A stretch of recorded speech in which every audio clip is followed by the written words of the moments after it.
नवरात्र की आप सभी दर्शकों को ढेर सारी शुभकामनाएं और आप देख रहे हैं ग्रैंड धर्मा सन्मार्ग। नवरात्र के दिनों में स्वस्तिक का बहुत ज़्यादा महत्व बढ़ जाता है। स्वस्तिक का निशान जीवन में शुभ और मंगल कार्य करवाता है। तो स्वस्तिक कहाँ बनाए, कैसे बनाए ताकि माता रानी की कृपा बरसे और हर मनोकामना पूर्ण हो जाए। नवरात्र के 9 दिनों में कुछ विशेष प्रयोग किए जाते हैं।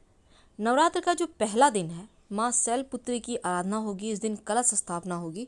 इस दिन का महत्व सबसे ज़्यादा है। तो इस दिन अगर आप ये प्रयोग कर लेते हैं तो अच्छी बात, नहीं तो आप किसी भी दिन से करना शुरू कर दें। आखिर क्या करें कि माता रानी आप पर प्रसन्न रहे। देखिए, सबसे पहली बात तो सुबह सुबह ब्रह्म मुहूर्त में उठे, यानी सूर्योदय के पहले उठने का अभ्यास बनाएं नवरात्र के 9 दिनों तक। दूसरी बात, घर के मुख्य दरवाजे के बाहर झाड़ू तो लगवाते ही होंगे, तो झाड़ू ना लगवाकर पहले पानी डलवा दें। आपका जो मेन डोर है उसके बाहर, अब आप फ्लैट में रहते हैं तो क्या करेंगे, तो आप गंगा जल का या किसी भी पवित्र जल का छींटा डाल दें, छिड़काव कर दें हल्का सा, फिर साफ सफाई कर लें। कहने का तात्पर्य, नवरात्र के दिनों में लोग तंत्र क्रियाएं करते हैं। तो हो सकता है आपके घर परिवार पर आपसे जलनवश कुछ किया हो, तो जैसे ही आप पानी डाल देते हैं घर के मुख्य दरवाजे के चौखट में, घर के बाहर को आप एरिया को धुलाई करवा देते हैं, तो क्या होता है, नकारात्मक ऊर्जाएं चली जाती है, हट जाती है और आप लोगों का बुरा नहीं कर पाती। तो कोई भी व्यक्ति घर से बाहर निकलने के पहले सुबह सुबह घर का आदमी ही ये प्रयोग कर लेगा। सुबह आपको बिना नहाए करना है ये प्रयोग। इसके बाद जब आप माता की पूजा करेंगे, तो माता की पूजा में जब आप दिया जलाते हैं, अखंड दीपक जलाते हैं, तो वो तो अलग से रहेगा। नहीं जलाते हैं तो कोई बात नहीं, पर जो नियमित रूप से आप सुबह शाम दीपक जलाएंगे उसमें लौंग डालकर जलाइएगा। ये दिया घी का होगा, इसमें लाल धागे की बाती होगी। इस बात का ध्यान रखें।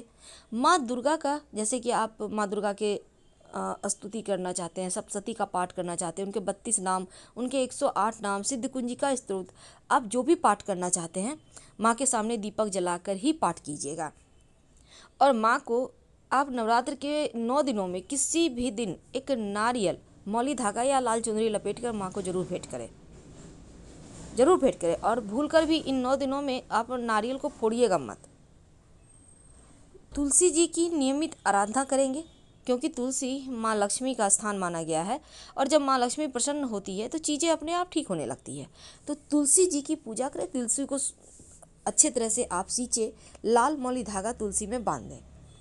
लेकिन उसके पहले आप स्नान करके जब पूजा करेंगे, उसके पहले एक और काम कीजिएगा। घर का जो मेन डोर है, मुख्य दरवाज़ा, आप हल्दी चावल की सहायता से दोनों को पीस कर घोल बनाकर, या फिर सिंदूर और तेल, सरसों का तेल या घी, जो भी आपके पास है, उसको मिक्स करके सिंदूर में आप स्वस्तिक या फिर ओम का निशान बनाएं और स्वस्तिक के दोनों तरफ 2 खड़ी रेखाएं जरूर लगा दीजिएगा। क्योंकि स्वस्तिक के अगल बगल जो रेखाएं होती है 2 खड़ी, वो स्वस्तिक को बांधता है, यानी शुभता को बढ़ाता है, लक्ष्मी को स्थिर करता है। ये आपको घर के मुख्य दरवाजे के बाहर की तरफ से बनाना है।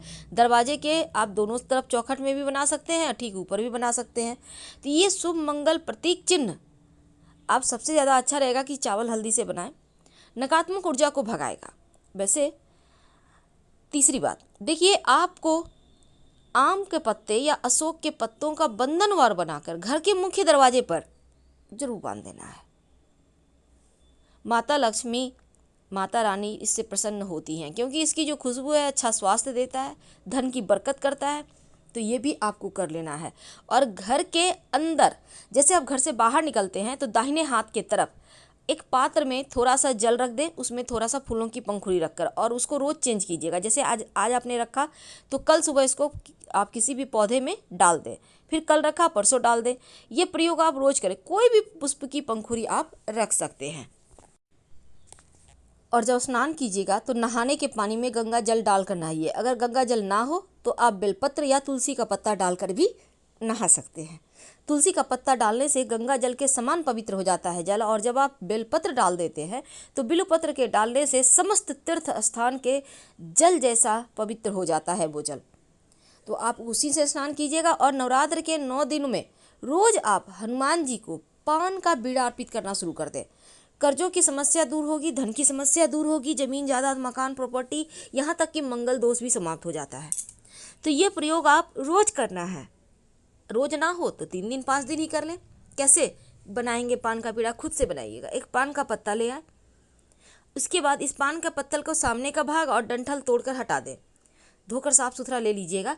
अब इसके ऊपर लौंग, इलायची, थोड़ी सी मीठी वस्तु डालकर इसको आप बीड़ा की तरह मोड़कर खुद अपनी हाथों से पास के किसी भी हनुमान जी के मंदिर में अर्पित कर दें। अगर आप घर में करते हैं तो आप अगले दिन इसको, आपको खाना नहीं है, बासी पान नहीं खाया जाता, तो आप इसको मिट्टी में दबा दें और या फिर जल प्रवाह कर दें। ये प्रयोग आपको करना है। और नवरात्र में किसी भी दिन माँ दुर्गा को लौंग की माला, 27 लौंग या 108 लौंग, आपकी मर्जी पर है, ले लीजिए, टूटा फूटा हुआ नहीं होना चाहिए।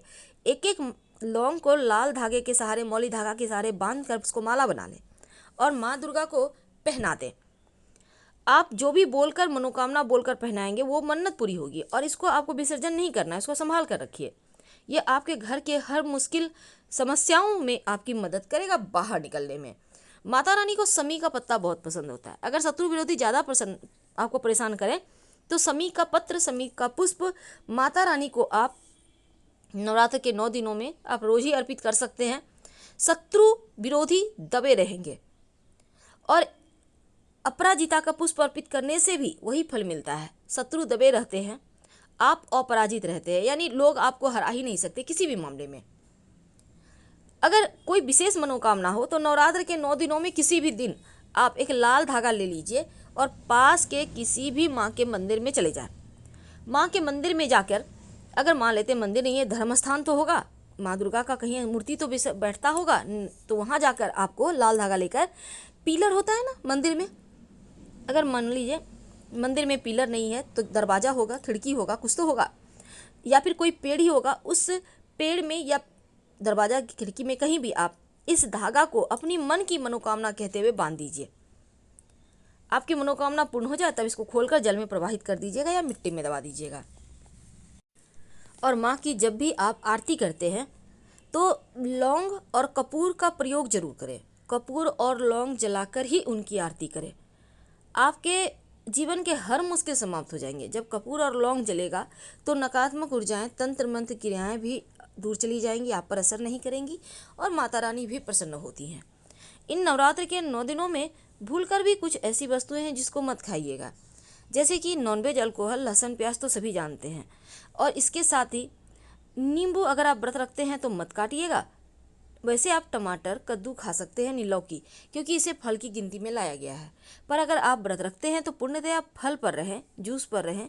और दूसरी बात, अनाज में चावल, गेहूँ, मकई वगैरह नहीं खाना चाहिए। सेंधा नमक आप खा सकते हैं फल के साथ भी, और सादा नमक, सफ़ेद नमक मत खाइए।